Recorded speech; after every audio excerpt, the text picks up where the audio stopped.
Hello. So this video is about citing and using Congressional Research Service reports. And I'm making this video primarily because a lot of people use Congressional Research Service reports and cite them in their Fordham undergraduate law review notes. And this is a really great way to conduct research, but we want to make sure that people know how to cite these reports properly and search for and understand what the Congressional Research Service is. So the Congressional Research Service is a public policy research institute, and it's intended to be nonpartisan, and it operates within the Library of Congress.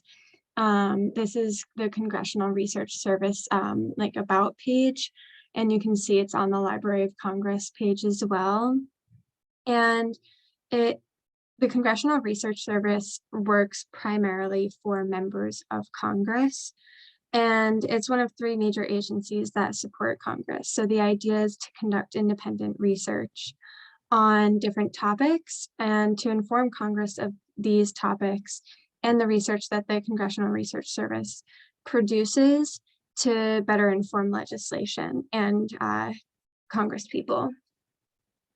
So Congressional Research Service reports often look like this, and their text is very easy to read. It's very understandable, and the reports are often short. I haven't seen very many reports like over 20 pages, but most of them are around 10 pages, and they usually have a lot of data, and they give citations or additional information, which can be really helpful in pointing you in different directions with your research. And as you can see from this Congressional Research Service report, there's not a lot of information about who wrote the report, who conducted the research, and stuff like that. So later on in this video, I'll show you how to find that information for your citation.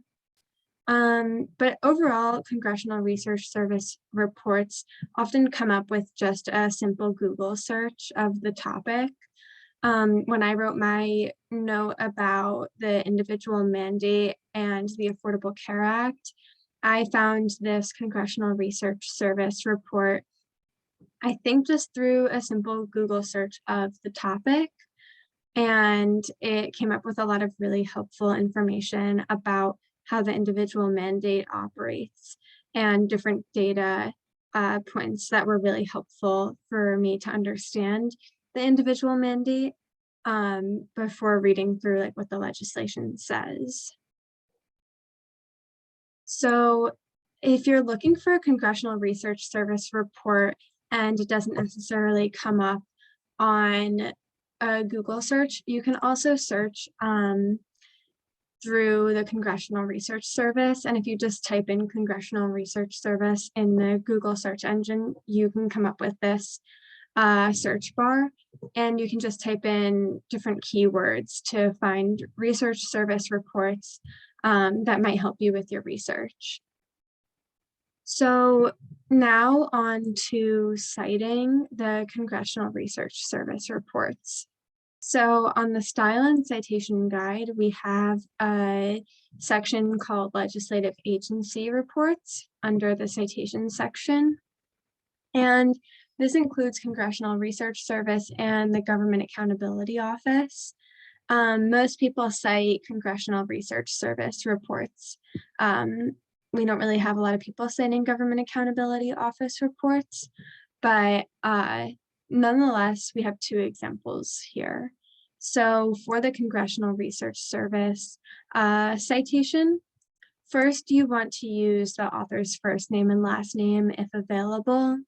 Again, this information is not always available on the report, but I'll show you how to find that information in a minute. And so this author was Ryan J. Russo. And then we have the institutional author abbreviated. This small caps font is not available on Google Docs. It's available on Microsoft Word. So if you're writing on Google Docs, you can just use regular capitalization, and we will switch, the editorial board will switch it in the editing process. So then we have Congressional Research Service, properly abbreviated. We give you the abbreviations for both the Research Service and the Government Accountability Office. Then we have the report number. Oftentimes the report number is on the first page in the lower right-hand corner. And if it's not, we can find that information as well. It usually starts with like an I, an R, or an I. So that's the R44438. And then we have the full title. Again, the small caps font is used in Microsoft Word. Then the cited page number, again, that's where you're drawing your information from, and then the year of publication. So it's actually a fairly simple citation once we're able to find all of the information that we need. So from the report, you can usually see that it's a Congressional Research Service report. It's you can also find its number, and then you know the title, the cited page number, and the year of publication, because it often says like updated or conducted, and the date. So really we just need the author's name for this report. So all I do is copy and paste the report number into the CRS reports search engine. And then I get the report here, and we get the date that it was authored, the report number, and the author here. So that's how I got Ryan J. Russo. And again, if you just search you can search the title, you can search the report number, and you should get all of this information. So overall, if you have any questions about the Congressional Research Service, the Government Accountability Office, or any other reports that you find that might have been done by a legislative agency, please be sure to email fulr@fordham.edu with any questions. Thank you.